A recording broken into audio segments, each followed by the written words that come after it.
What is the best football manager tactic according to research? Well, thanks to Steep Gaming, we now have a clue.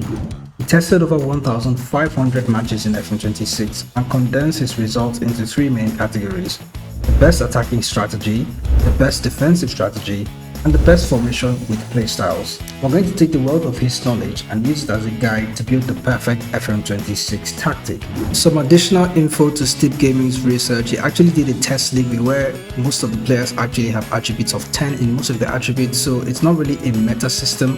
However, this gives us a backdoor into actually what is really useful in Football Manager and what is really effective inside the Football Manager. So as you take everything that you can from this video, remember to also look at your player attributes and make sure that the instructions that we go ahead and select is something that is actually very effective for the players that you have in your team. So what I'm doing here, I'm currently picking a team in the lower division of Spanish football, Racing Santander. This is one of my old saves that I was working on, and we're going to go ahead and create a tactic for my Racing Santander team. Now they already have a 4-2-3-1, but we're just going to go ahead and remove that and go back to create a brand new tactic. We will be starting with a clean slate, of course, and based on Steep's research, one of the best formations to use in Football Manager is a 4-4-2 diamond. However, this was not considered when you're going to include the play style of what the team is going to use. So in case you have wide players in your team, you're probably going to want to use a formation that actually has wide players. The second best formation in Football Manager 2026 is a 4-2-3-1. So we're just going to go ahead and select the 4-2-3-1 as it allows us to use some wide players inside the system.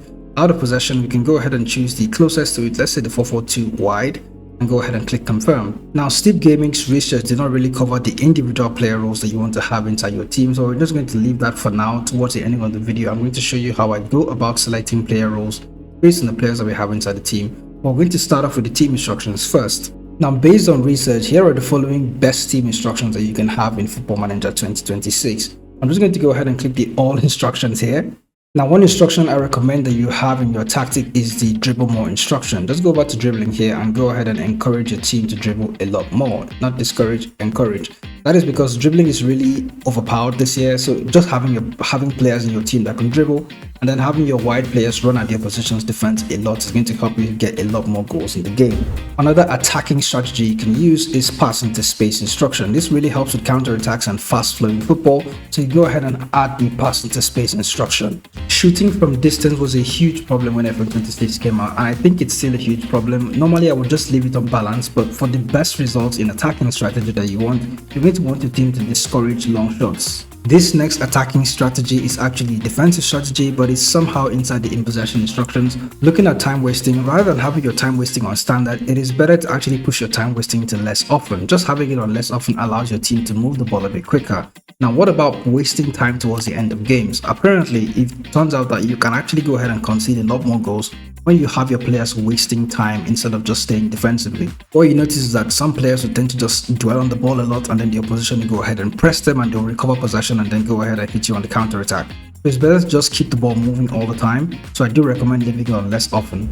This next attacking strategy was unbelievable for me. When you go back to patience, rather than walking the ball into the box and allowing the team to be a bit more patient in possession, having them hit early crosses, especially when you're playing with wide wingers and then having them dribble a lot more, it actually helps you score a lot more goals in the game. However, you don't just want to throw in crosses at random. You actually want to go back to your crossing style and then ask your team to either play whip crossing or low crosses. These are the two best crossing options, as apparently floated crosses doesn't really work all the time.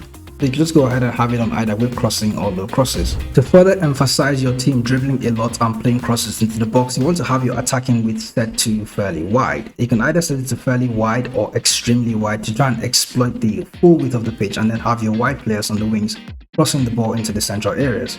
If you ever notice that your players are too far apart and then they can't actually connect their passes, you can push your attacking width to fairly narrow and then go over to your progressing through and then ask your team to exploit both flanks, not just allowing them to play either on one side or through the middle or through the right. Just go ahead and ask them to exploit both flanks. For the supporting runs, this was quite tricky because I do enjoy using overlaps and underlaps.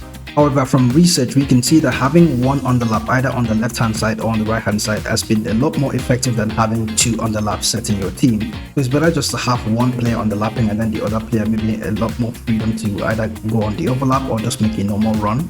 However, for overlaps, you can actually have your team play with both overlaps. But notice something on FM26, if you're making an underlap on the right hand side, you cannot have an overlap on that side. So you notice that the overlap on both flanks is actually locked. So if you want to have an overlap on both sides, you will not have an underlap. So you can just go ahead and select overlaps on both sides. So you can choose between one or the other, having overlaps on both sides or having one underlap on one side. When it comes to passing directness, this is where the meta really starts to fall apart. Looking at the passing directness of the team, the meta actually encourages your team to play a lot more direct passes and of course having that extremely high tempo. However, the problem with the direct passing and extremely high tempo is that your team, even though they score a lot more goals, they just concede as many goals as they score. The best attacking strategy here is to actually use a much shorter passing directness. However, you go over to the tempo and switch the tempo to a much higher tempo. Based on research, this is the combination that went on to score a lot more goals and concede very few goals.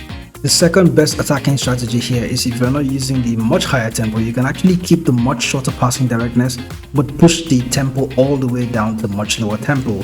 I would recommend that you only do this towards the latter stages of the game where you're trying to see out the game and trying to just keep possession. It's better to use this than to actually ask your team to waste time. It is better to just have less often time wasting with much shorter passing and much lower tempo. That's it for the attacking strategies. Let's look at the defensive strategies. Out of possession, the first thing you want to actually turn on is to ask your team to invite crosses.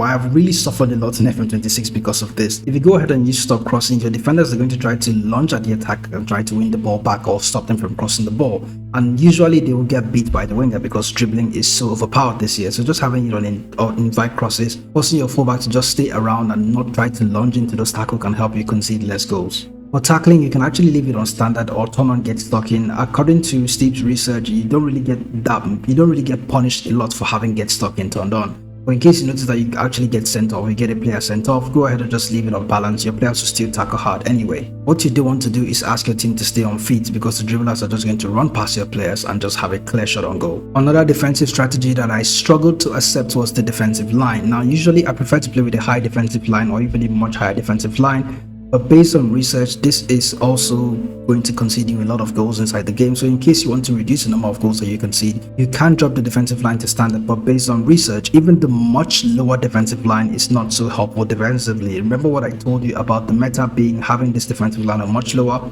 Yes, it is meta, but you also still concede a lot of goals. So the recommendation is to actually use a slightly lower defensive line. However, I do recommend that you just keep the defensive line on standard. For the line of engagement, mid-block has worked a lot this year, however high press is a lot more effective. For the defensive transition, should you turn on counter press? Well, counter press will actually help you get a lot more goals, but it's also prone to conceding a lot more goals. But the good thing about counter press is that it allows you to have opportunity to score teams on the counter attack.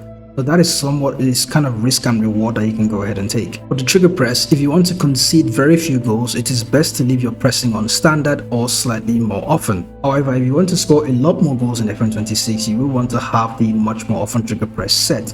But of course, this is going to come with a drawback of you being exposed at the back, so you may be prone to conceding a lot more goals. I do recommend just leave it on more often trigger press. When it comes to the defensive line behavior, if you want to concede less goals, ask your defensive line to step up a bit more but also keep a slightly lower defensive line. However, if you want your team to score a lot more goals, you can ask your team to step up and then go ahead and play with a high press and also have a slightly higher defensive line. If you want your team to concede less goals, you want to go ahead and ask the defensive line to step up a bit more. However, you're going to play with a slightly low block or even a mid block. However, if you want to score a lot more goals, go ahead and keep the step up more instruction. However, ask your team to play with the high press. But remember, this is also going to be prone to conceding a few more goals. Now we have the attacking strategy and the defensive strategy set. We can look at the player roles and the formation in detail. Now, looking at the team shape, in case you don't want to use the 4-4-2 diamond or the 4-2-3-1, there are other formations that are quite good in FM26. A 5-2-1-2 system looks a lot like this with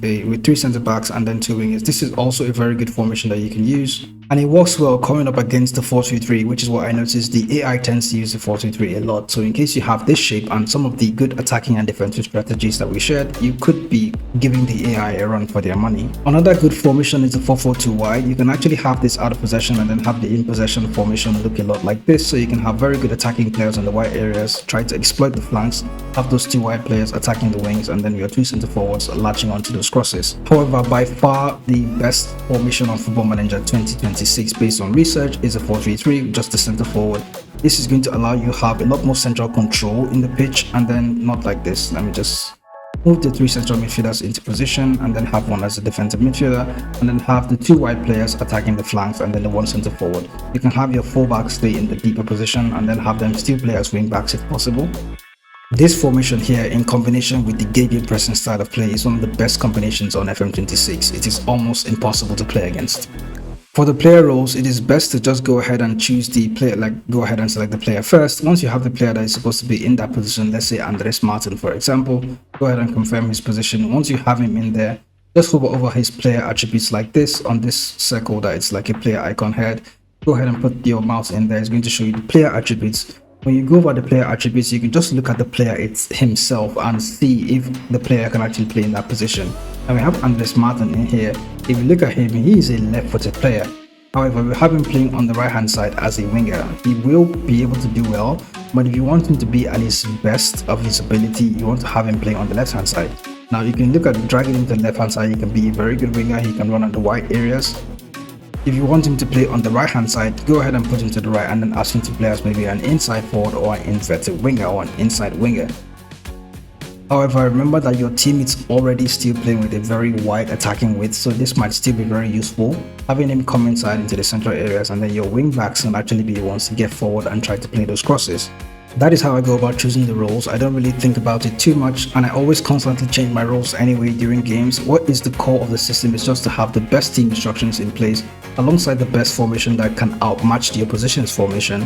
With all that in place, you have in your hands the best FM26 tactics based on research. Now, you notice that I didn't really speak too much about the mentality. That is because I feel on FM26 you can actually change your mentality a lot, and it kind of differs game by game. Against a team like Man City away from home, you probably want to play with a defensive mentality or even a cautious mentality, and in other games you probably want to go attacking. However, most meta systems play attacking, but like I said, the problem with the meta systems, as much as they score a lot of goals, they also concede a lot of goals too.